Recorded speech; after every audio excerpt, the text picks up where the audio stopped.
Byron Dennis White. I've asked my parents that question many, many times and didn't get a satisfactory answer. I know my dad knows Byron Nelson, who is a professional golfer, but he's never admitted that that was where I got my name. Except to say it's B-Y at the end of the alphabet and B-A, my brother's name, at the beginning. I see. Yeah. Okay, my name is Marara and White. And my parents decided to name me that because my grandmother, my dad's mother's name is Marara, and he wanted me to have her name because he thought I was really special.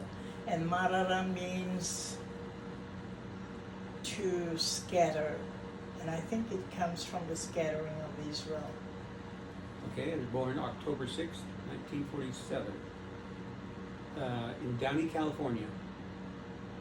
Well, no, we were born in Long Beach, California, which was a neighboring city, because Downey didn't have a hospital. My neighborhood's pretty small. We lived right behind, well, when we first were born, we lived right behind my dad's shop.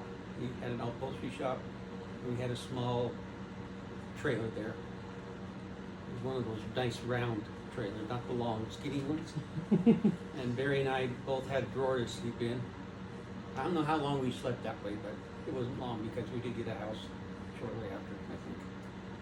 Whoops, another one. Yeah, like I said, it was only a cul-de-sac, pretty much. Okay. So we all knew each other, knew all our neighbors. So, and we'd been back when I was in the Navy and visited them, and they remembered us. Really? Cool. The two twins, anyway. Yeah. I don't know about Richard and Nancy. I was born at Matarawa. Let me tell you what the name Matarawa means. It means Mata is your face, and Ra is day, and Ua is rain. And the first ancestor that we had that came to Matarawa, it was a day that was raining, and it fell on his face, and so they named it a day that was raining. A muddy day on your face.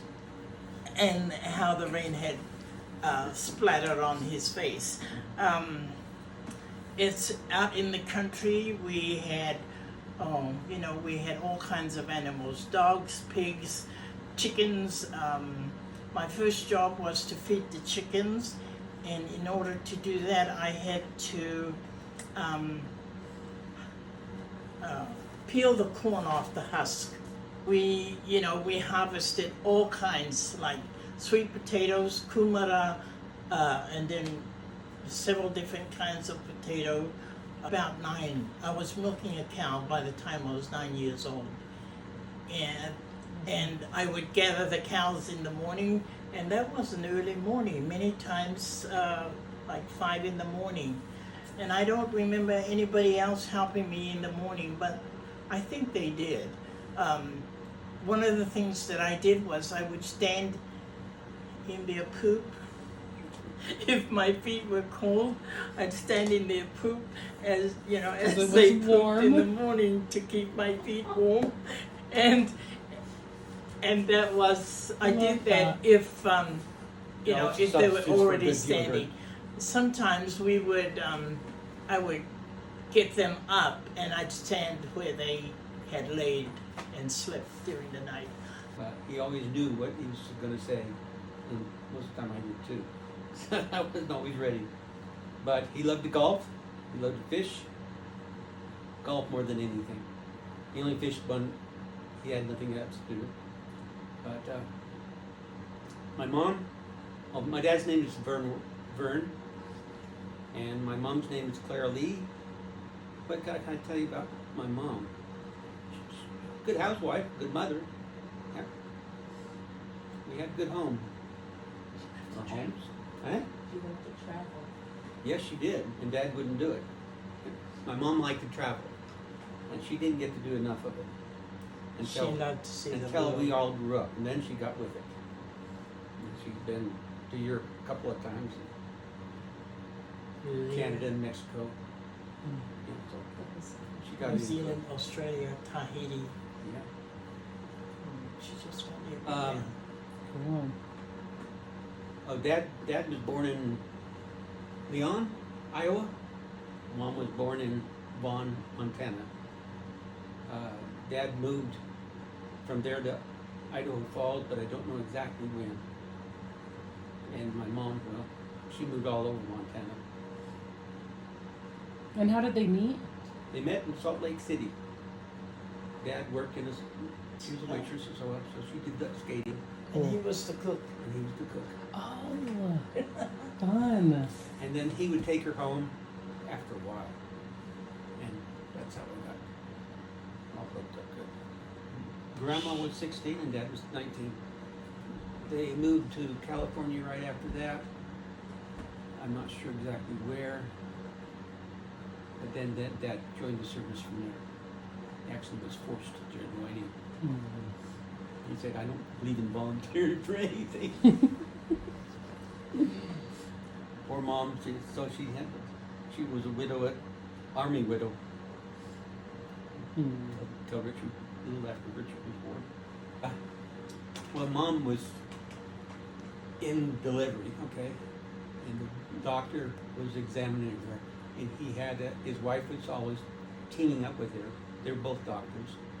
So just before she goes under, I think I've told you, just before she goes under, one of the doctors says, "Oh, I've got a head over here," and the other doctor said, "I've got a head over here," and she goes under. Wait, she didn't know she was having twins. She had no idea she'd go. My dad was a very hard worker. He had hands that were very significant. They were big hands, and Like a baseball net. yeah. And one of the things that he taught us was, how to use an axe and a slash hook.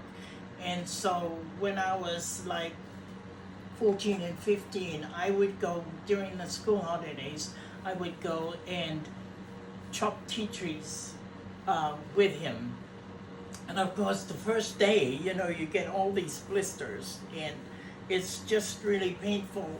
And I tell my dad I can't do it, and he says, "Just go down, just hide in the bush and pee on it." And I don't know what it is about our urine, but it just fixes it. And in 3 days, I'm just slashing down those trees without a problem. So he could build fences. He cleared land.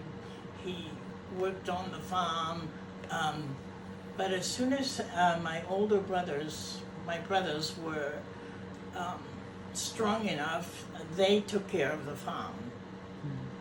The children took care of the farm, and he got a regular job, my dad. He would come home and work during the weekends, but on the farm. But during the week, it was our job to milk the cows, to get the cream down to the road where the cream lorry would come and pick up the cans of cream. My mother, a disciplinarian, she broke many brooms on my older brother.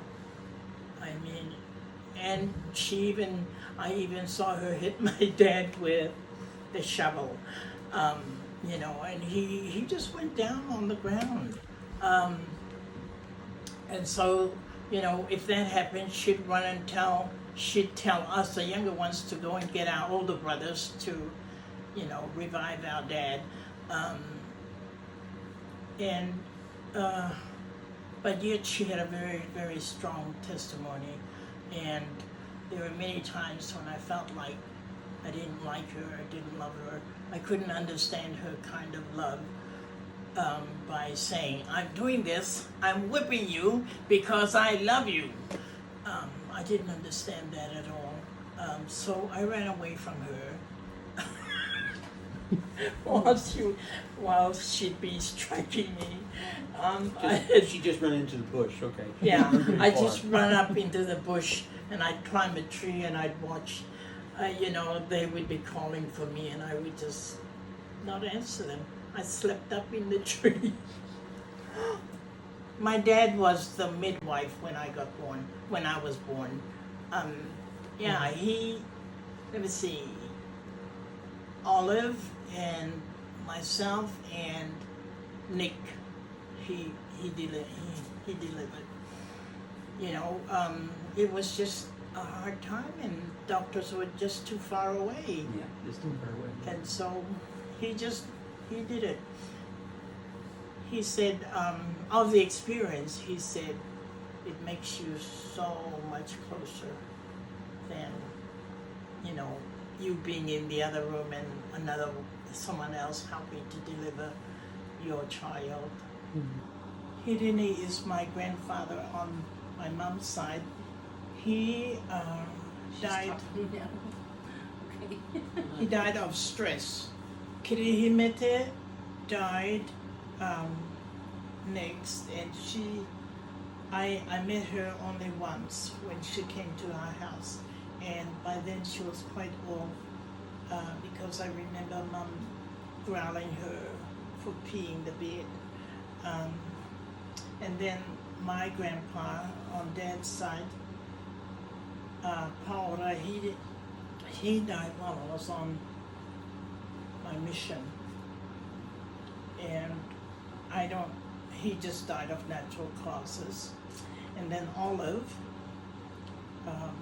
she's my older sister, she died in 2010.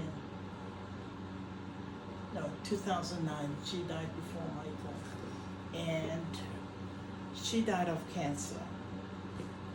We didn't know it at the time, but He went fast. yeah, we discovered later. And Do you know then what kind of cancer it was? Yeah. She was passing out quite a bit. Not with Yeah. a lot of pain. As far as we Yeah, know. she would just Flop on the collapse ground. She the just floor.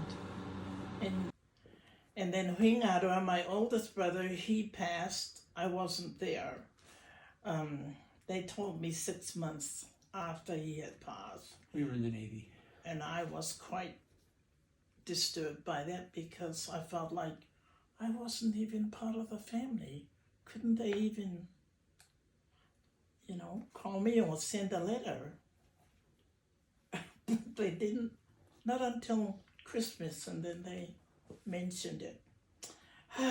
Anyway, and then Nancy, my sister, she just passed. She died of cancer. She had breast cancer and she survived of that, but it came back, and by the time, about a month before she passed, I did talk to her, and she just said, I feel fine, sis, I'm doing good. But after speaking to Nick, my brother, he said that she was really too far gone. She was in a lot of pain, especially in her hips and her leg. One of her legs, I guess it had become bone cancer or something. Both Mom and Dad died of natural causes, Lori. Dad had about 5 strokes that were very mild, and the 5th one he passed away on. He was back in Bend, and then Mom lived until she was 91, and she passed away. I don't know what her complications were. She was just tired of living, but she walked She walked everywhere, everywhere. even that year. Yeah, even that year. So there were no problems with my family. My grandfather, her dad, was in Bend when he passed away, but it was all natural causes too. He was pretty old. He was in his 90s. Her mother died when she was, I don't even know when she died, because they divorced when she was like 13 or so. And my dad's family, has he lost anyone? He's lost Uncle Bob, an older Sure. brother, and was a dairy farmer, and I can't remember what his complications were, but I think he just died of a heart attack or something close to that part. His twin, when did his twin die? Oh, I don't think pretty close to his time. Yeah. She had cancer. I've had diabetes. For that was Fern. That's about it. There's been others. Ted, one of his brothers, passed away in Bend. But he was living a very hard life. Drinking, smoking, whatever. He didn't behave himself very well. How many brothers did you just grandpa have? Ted has 9 siblings. And Looks 2 like- sets of twins. Yeah, 2 sets of twins. And Violet and Viola, are they both still living or have they passed? They both passed. Violet, we went to have the family reunion with, she died the year before. And we got to see her when she was quite old. Yes. She looked good. Good. My oldest brother, he had an accident when he was 13 years old. He fell off a truck on the way to school, and what he was doing was trying to get onto the truck, but the truck started before he was on securely, and he grabbed onto these great big drums, and the drum fell on him also as he fell. And so he was in a hospital for a good 2 weeks. And after coming home, it took a while, another month or so, before he could come to school. Then Nick, these are the, and Nick has, he has this, it's called osteomyelitis, but it's a bone, it's to do with the bones, and he had in his leg, his leg was just, you could just see, it would just seep with, I don't know what. Anyway, it would seep, and my dad would get mako, which is the leaves of cherry blossom. That's the English name, but the New Zealand, the Maori name is mako, and he would just soak it. He would boil the leaves, and my dad would boil the leaves, and then just soak it in that over and over and over. And I say it's maybe hereditary, mainly because it went to different parts of his body also, and just on the left side. And then as he got older, when he was like 16, he would just get these excruciating pains in his shoulder. And then after he got married, the doctors, operated and saw that he had, and that's how we got the name, called osteomyelitis. That's when he was older, after he was married. Grandpa started running alcohol in the Prohibition days, and they both frequented the bar quite often. So I don't know what the reasons were, other than what Drake will do. But they divorced. So And they we don't they divorced before?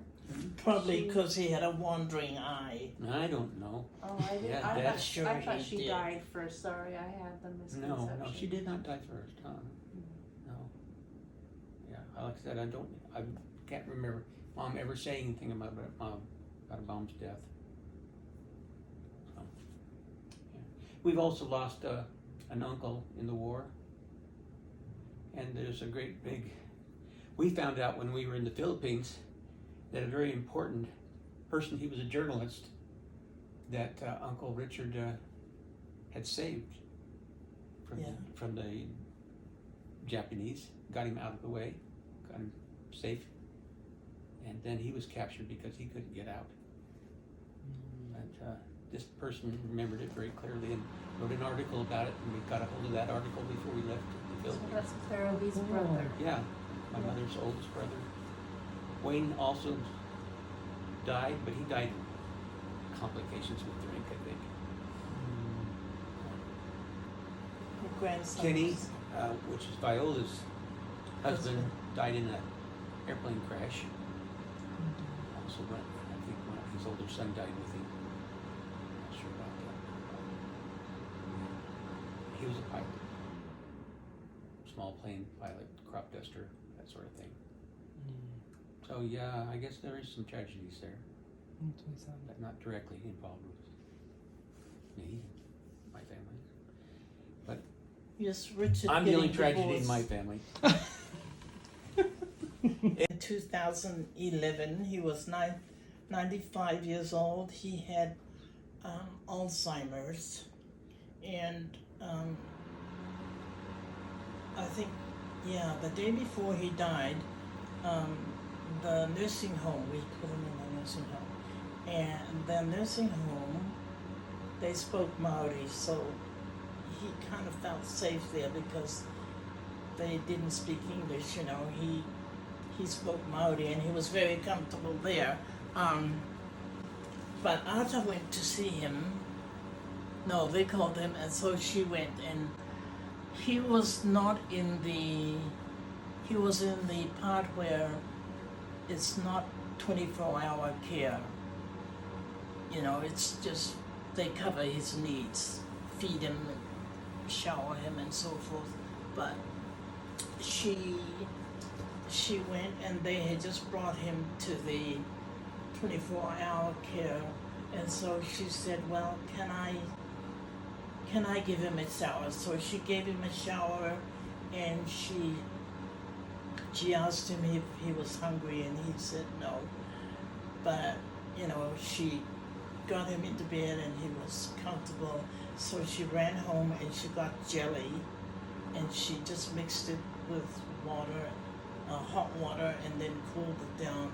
And she just gave him, you know, she said I gave him about 6 spoons of Jello. the Jello. And then he said,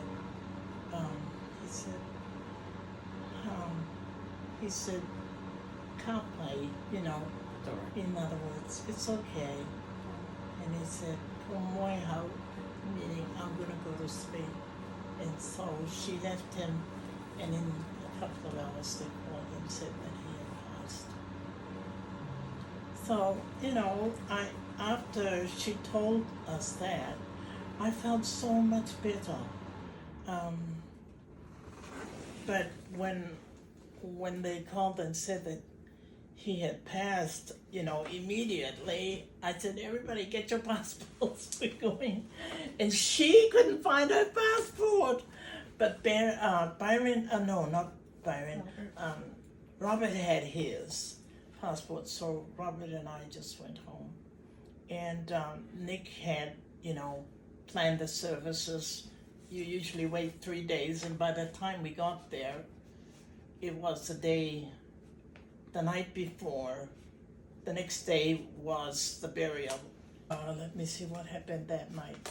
Yeah, we got onto the marae, and of course, when we have a stranger with us, you can't get onto the marae unless you are called. And so we waited, and then Mariana, my cousin, she called. And it's usually an old woman that does that, but you know, they've changed a few things. But Mariana was, same age as I am. So how old was I when he died in 2011? That's 10 years ago. Oh, yeah. Yeah. So that's 11 years ago. So she would have been 60, yeah, she'd be past the change of life. Yeah. That's so one she's of the- okay, yeah. That's one of the rules about, You have to be a about- queer. yeah, you have to be a queer, and that makes you a queer when you have passed the change of life.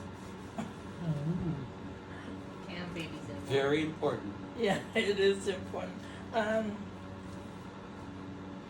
me see. So where- she karanga you onto the marae. Yeah, okay. At the marae, and so we waited, and then they called Mariana karang at us, and so we just went on. And usually, the man answers, but Robert didn't know how, and I said, "Never mind, don't do anything. We'll just keep going." And at the door, we had to take our shoes Shoes off. take our shoes off, and he was okay with that. And even before that, we got some wreaths to put on our head, and when we put those wreaths on our head, it's a sign that we sorrow, we're sad, and we've come to honor this person and let them know that we mourn for them. So took off our shoes, and of course we go right up to the coffin, the bottom of the coffin, and we don't have to say anything. And I said to Robert, "You don't have to say anything." And I just went down and I hung in my dad and got up and then went around and shook hands to everybody. And of course Robert did the same. He didn't, I don't think he hung it, he just looked at him, and that's okay. I said, "You don't have to hung it anyway." And then when we had done the rounds, they had chairs for the manuhiri on this side of the coffin, so we sat in these chairs, and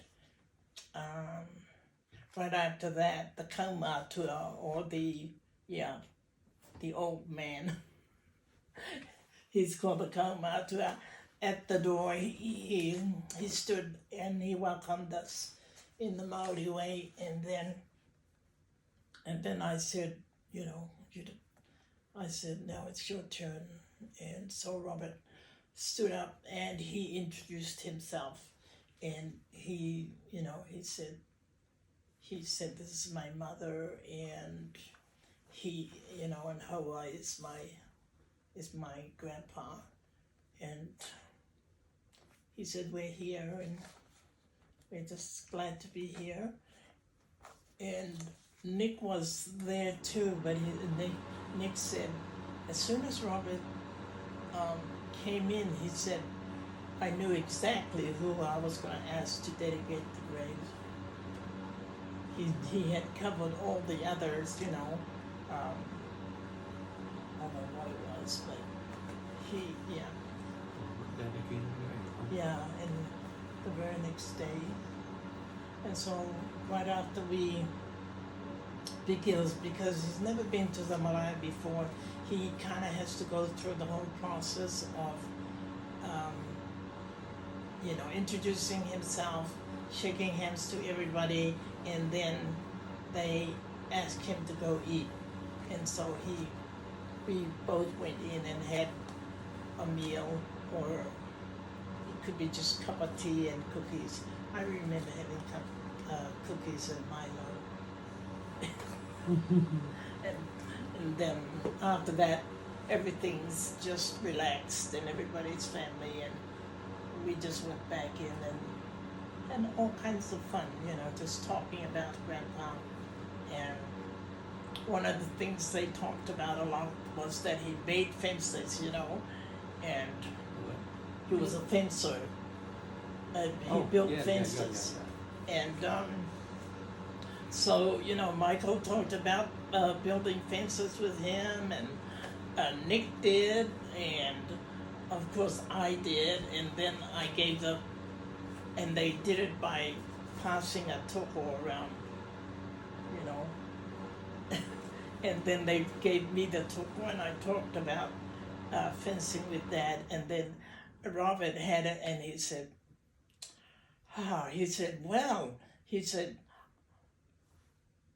"I wasn't over here to go fencing with him, with Grandpa, but guess what?" He said, "Guess what?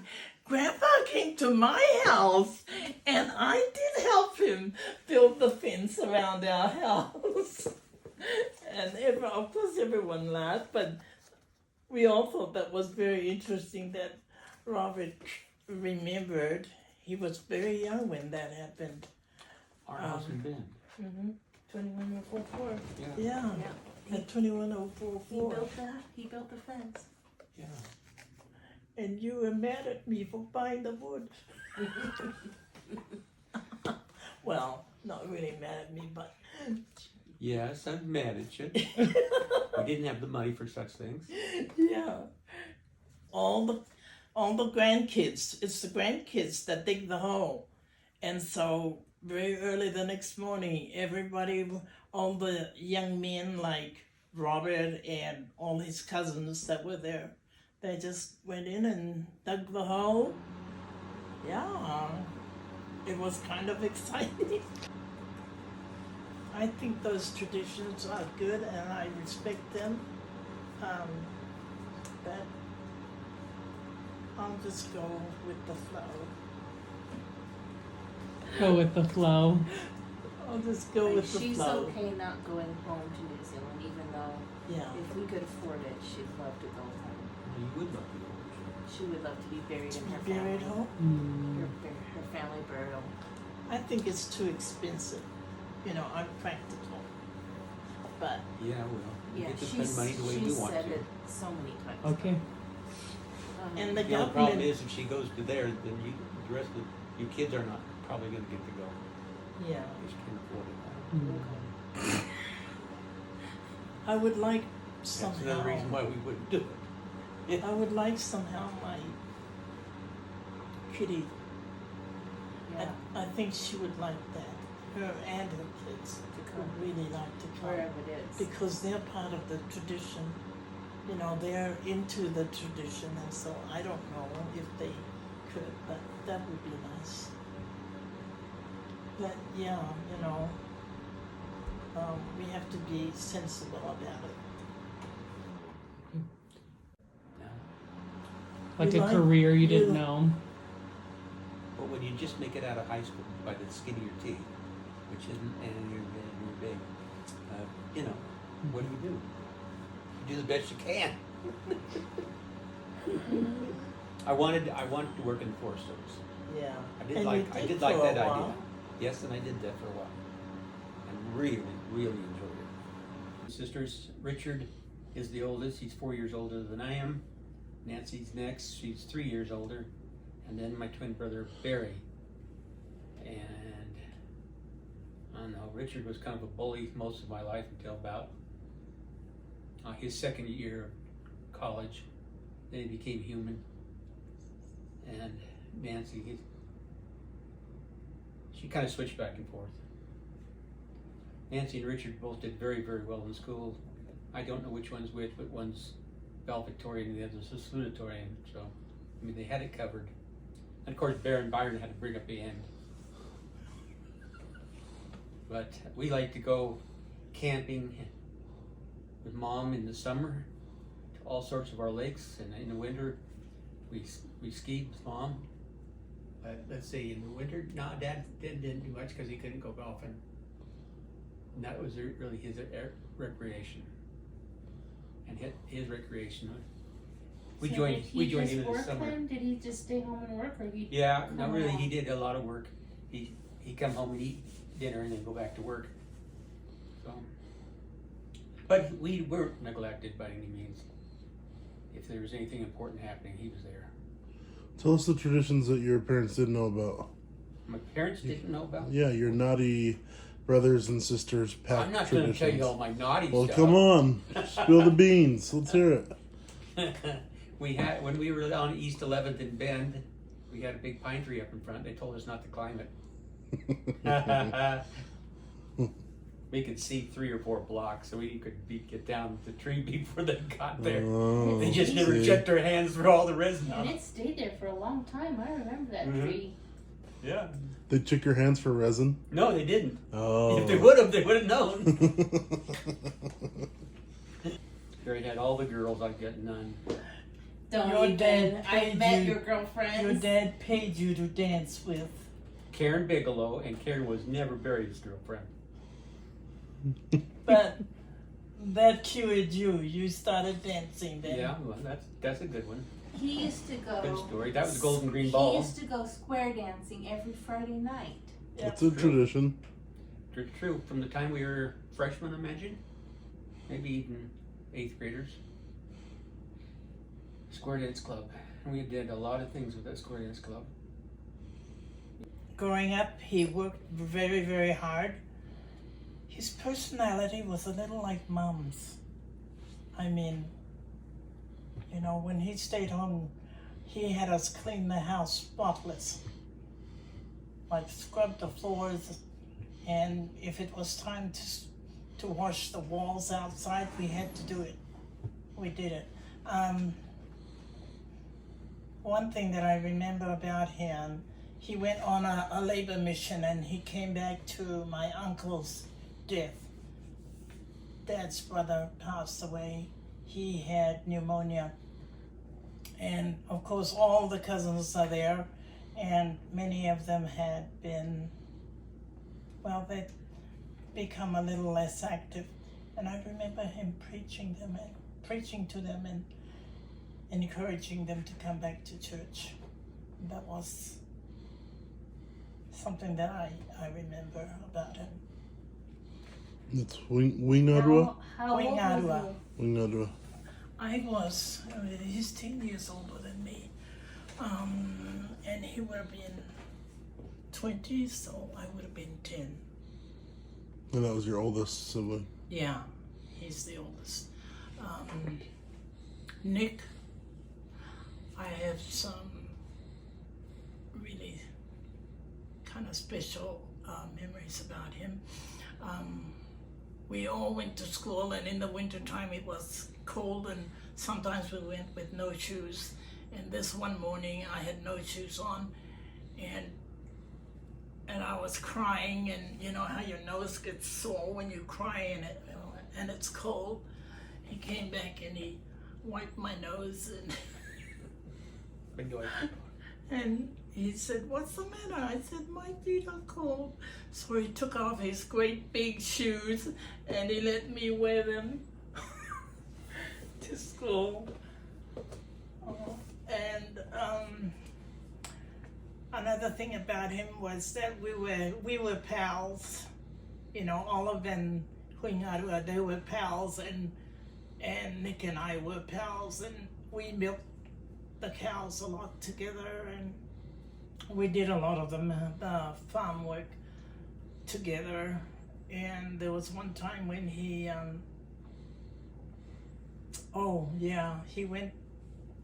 worked for one of the white farmers, and one day he came back and he said,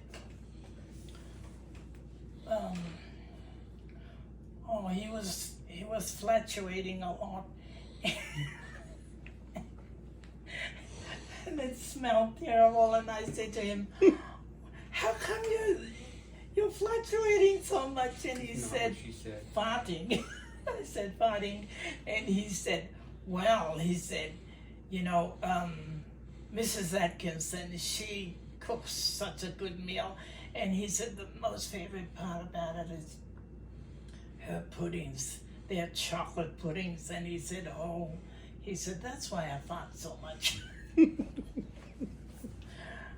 Of course, it was the Maori word for fart. So what is the Maori word for fart? Tete. Yep. With the accent on the E. Olive, she was really our second mother. She was a perfect older sister. She was very obedient. I mean, she tried to cover for me so many times, because I was always in trouble. I don't know why. But she cleaned the house, she cooked for us, and by the time she was 17, she was doing all our sewing. She sold all, there were four girls, but she sewed for herself and sewed for the rest of us. And of course, You know, she sewed for Mother. Mom, she sewed, but as soon as Olive was able to sew, and of course she was really, really good at sewing. And yeah, and she was very creative. She was so curious and wanting to learn, even close to her death. Like, I came home and I had learned how to crochet these flowers, and she just bugged me until I taught her how to do it, you know. And there was another time when I was making poi balls, you know, to sell. We had, like Ngapuhi Day, and everyone has a little tent and a little booth where if they want to sell bread or whatever, they can do that. Well, I decided I'd make pois. Anyway, she bugged the heck out of me until she knew how to make them. And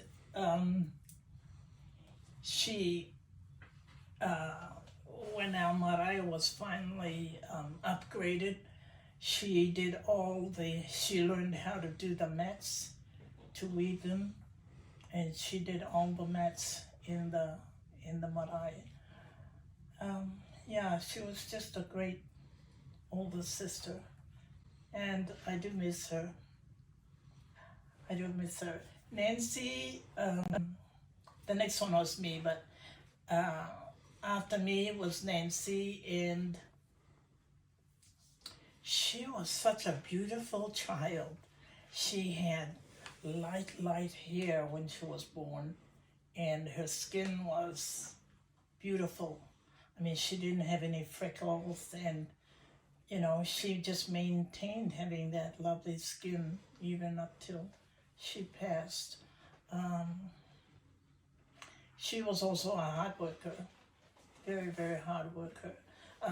She got married while I was on my mission. And it was kind of a surprise wedding, but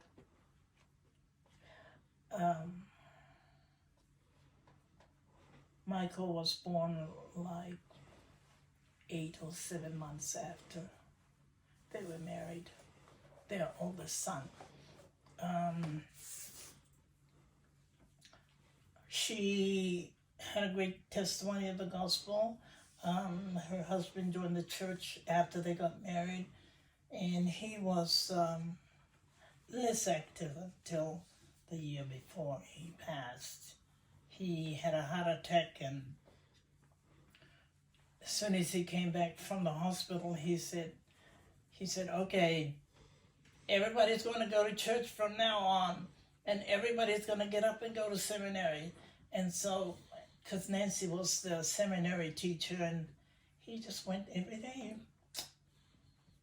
You know, he started his repentance, and the day that he died, it was on Nancy's birthday, and he went to the school where she worked, and he wanted to take her out to lunch.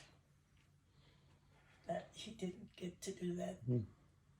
Nancy came out to the car, and he was just laying there, and she spoke to him. He didn't move, and she called her son, and their son came and gave him a blessing and let him go. So,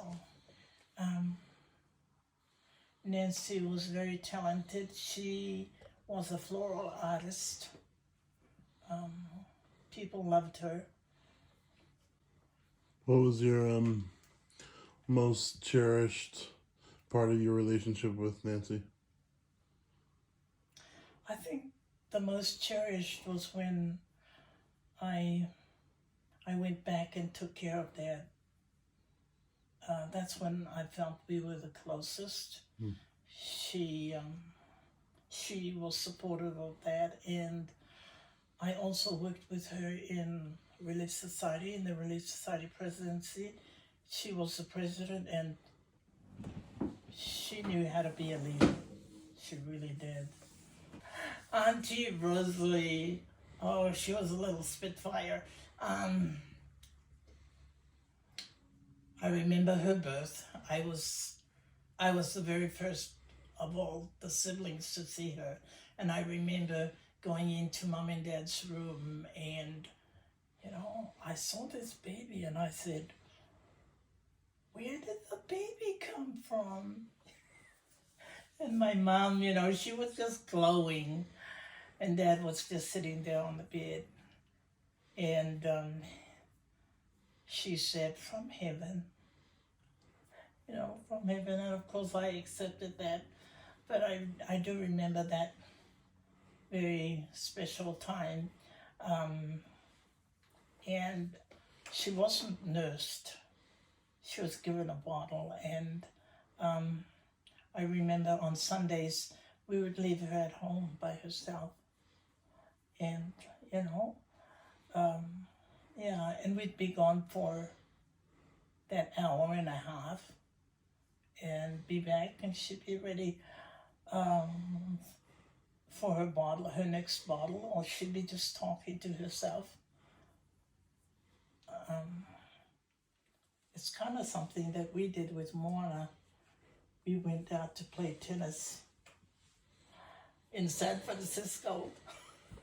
Yeah, not We'd in go San Francisco. in Vallejo. Yeah. Yeah, but we would go and play for an hour and come back, and she'd be still asleep or talking to herself. I remember after we got married, she called me and she told me she wanted to go on a mission. She had moved to the city. She had moved to Auckland. And so she didn't really have a boyfriend. She left that guy, and she knew he wasn't for her. And she was selling Avon. I mean, she was always making money, trying to make money and get herself ahead. And I said, I told her that would be a good thing for you to do, is to go on a mission. And so she saved her money and prepared and decided to go on a mission.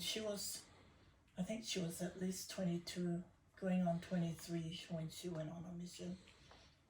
And that's where she met Stephen on his mission, on their missions. And like even now, she's very financially astute. And they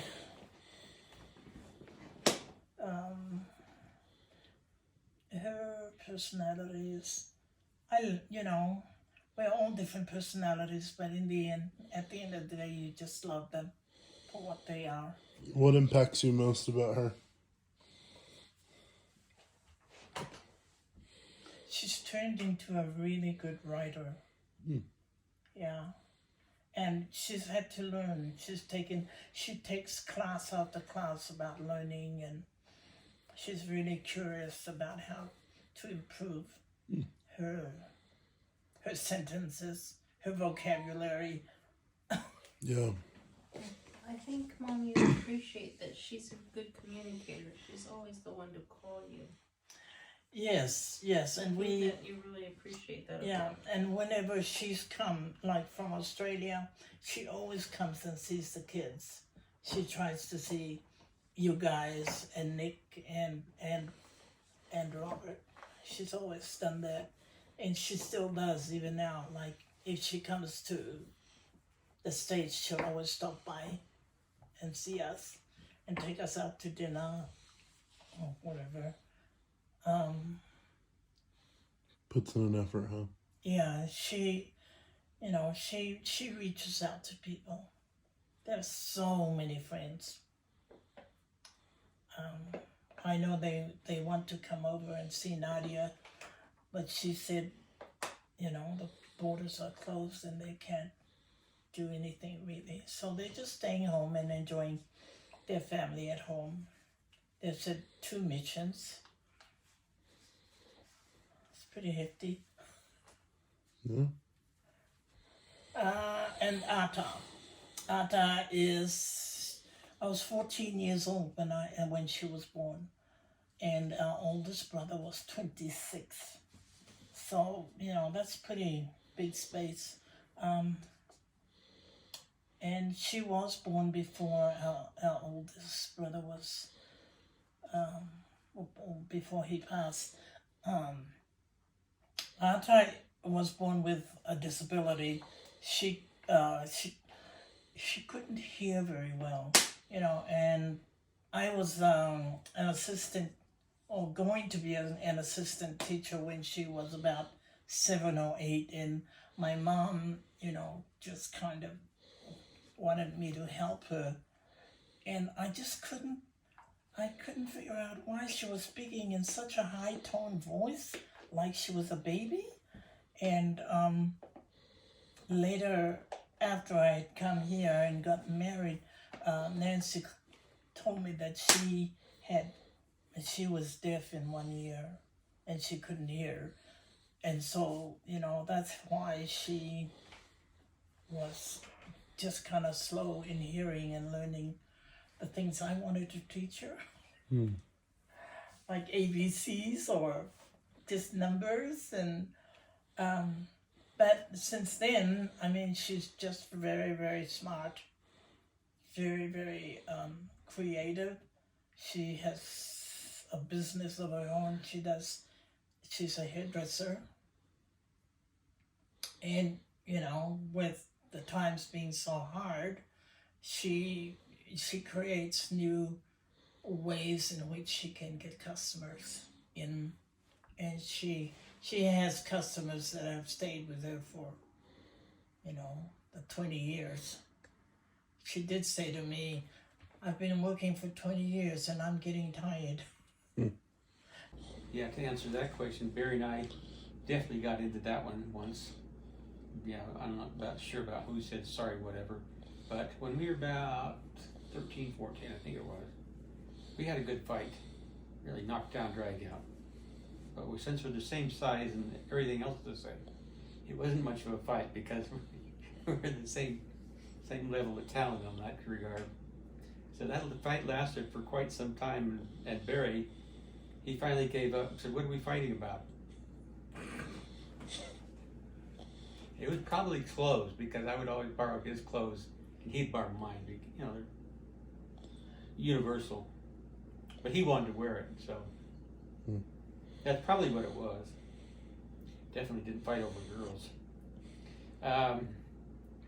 But what else? Nancy, I can't, although I love my sister and always have, I think.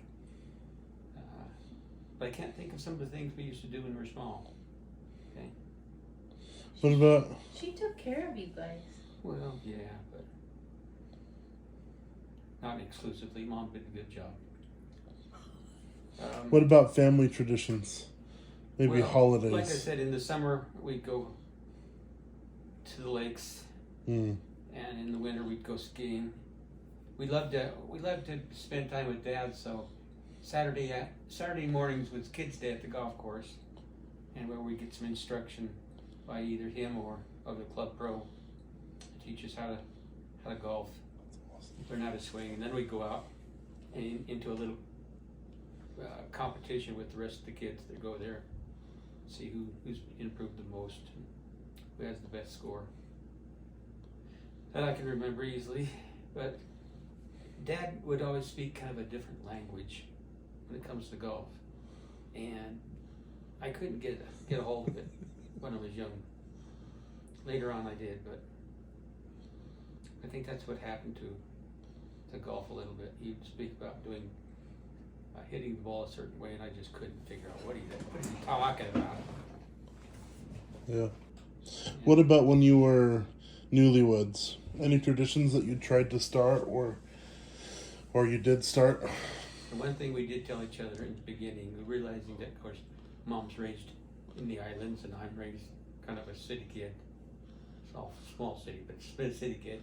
And we said that the only thing we can really depend on is having the church be our tradition. Whatever the church traditions are, that'll be ours, because we're so different. So what did that However, entail? we did embrace each other's traditions later. Sure. She would have learned how to square dance if I could have done it by then, but I couldn't do it anymore. Yeah, work. If you get out of it for a couple of years, you don't know what they're saying. Sure. And they're telling you what to do, and they can't remember what it is. So what were some of those church traditions that you favored? No. What is it, hon? Do you know? Besides going to the temple, of course. That was a big tradition Yeah. for you. That's a tradition. They still do that. They go to the temple on their anniversary. Mm. They still anyway. do that. As often as we could. Sometimes it wasn't even a year before we could get back in New Zealand. You know, we have to fly up to Hamilton, so we made sure that when we went, it was all week. And I think we both enjoyed it very much. Going as many sessions as that was possible. I think 6 was that it, wasn't it? In one day. But then you had 5 more days. 5 times 6. It was good. We also went on drives. That kind of helped to calm us down. Yeah, Nana here would fall asleep. No, That's when she could see something and Is that what would be calming afraid of down me is? crashing into it. Yeah, we liked going for drives. And I think that's why we enjoyed driving to the temple, because it was just a calm It was time. a way day. I don't think too often we had anything within an hour for a long, long time. You know, his sister is very talented with the piano, and she taught all her children to sing, and they could all sing and carry Carry on, yes. a note, and she wrote this play, and they put it on at the church, and I tell you, it was really a hit, and we were all cheering and happy and talking about it on the way home, and Moana said to me, "What can you do, Mom?" "What can you do, Mom?" And I thought, I can't do any of those. I can't play the piano. And then I thought, but I have a voice and I can dance. Okay, and so I just started I made some poi balls for her, and I started teaching her. And, you know, she really just caught on. And so I started teaching her the Maori, and then I had other friends, you know, that were Hawaiian, and Did you rope the other kids into it as well? Robbie and Nick and... I tried, Tried to. but they were Americans. They were Americans. They weren't going to have anything to do with that. But now they say, "Why didn't you teach us?" I said, "I can still teach you now." I mean, but That's excellent. They were into sports. But the truth is, she would yell yes, when she was teaching. She would I yell. was a hard teacher. And they didn't want I didn't know anything how to do with teach that. the American way. You just Yeah. shut up and do it. Shut up and do it. Don't ask questions, just do it. We went on a 50-mile hike one year as a family. Yes. Every year we did a family. Gary gave us a long, hard time with that one. The dog was walking faster than she was. Yeah, He was carrying his own backpack. She was so, you know, Yeah, well, she'd drag her feet She was little. we'd go switch back She and was. Be nice to her. She was little. And someone else was whining just as much as she was, but I won't say who. I was. I was so angry. I said, "My feet hurt and I don't want to go." And you were like, "Okay, go back." Dad was like, Yeah, "Okay, fine, you and Carrie go back." But back is just as far as it is forward. So. I know. I was. But Moana was such a trooper. That very first night, it was raining and just terrible. And she cooked the dinner. And cooked the dinner and cooked. No, And she was made good. it so I'll take Fun. a 10.